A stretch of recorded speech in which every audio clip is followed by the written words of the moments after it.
Namaskar, friends, and welcome back to the series. Today, in lecture 16th, I'm going to be telling you about a UNESCO heritage site which was inscribed in 2004, another site in Gujarat, the Champaner and Pavagadh, Archaeological Park, which are seen together as one of the most engaging historical attractions of Gujarat. What is most interesting about here, which speaks about the religious pluralism and unity imbibed in India, is the fact that Champaner is an Islamic sacred space and Pavagadh is a Hindu sacred space. And the duo together make a rich heritage site. So now this Pavagadh, which I'm talking about, it is standing at the top of the hill that looks over the sprawl of monuments at the base in Champaner.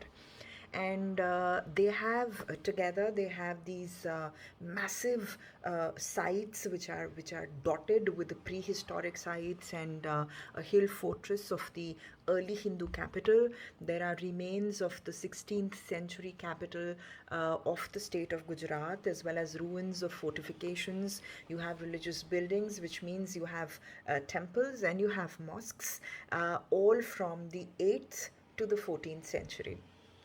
Pavagadh derives its sanctity from the Kalika temple, which is dedicated to goddess Kali, who sits atop the summit, and its beauty doubles during Navratri for obvious reasons.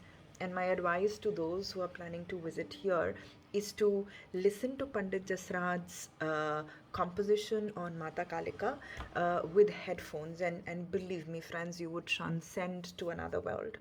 Well, coming back to this world, there are also several Jain temples, mostly belonging to the Digambar sect, and are scattered in groups in Pavagadh and in Champaner.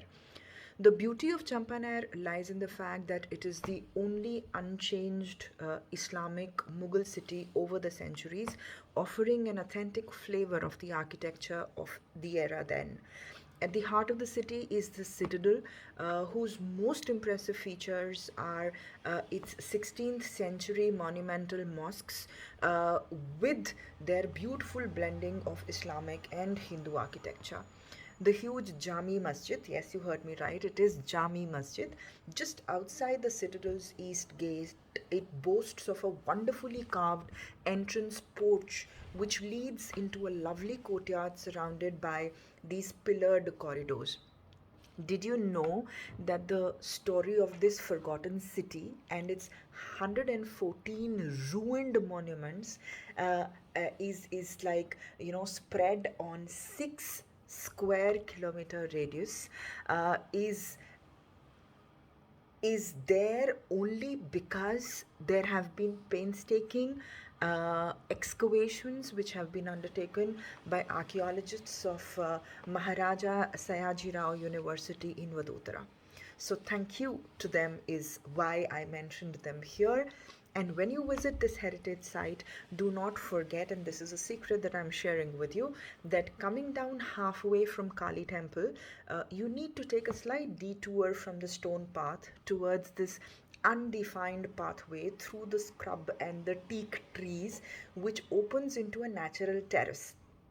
At the end of the terrace, there is a partially crumbling structure which is going to be bulging over the Vishwamitri Valley. And when you descend in the multiple tiers, almost to the base through the flight of the stairs, you know what you end up seeing? You see a tower. And this is the secret, the Khapra Zaveri. This tower was actually built directly on the rocks over the ravine, so has no foundation. Interesting, isn't it? That's what India is all about. Stay tuned. Jai Hind and Namaste.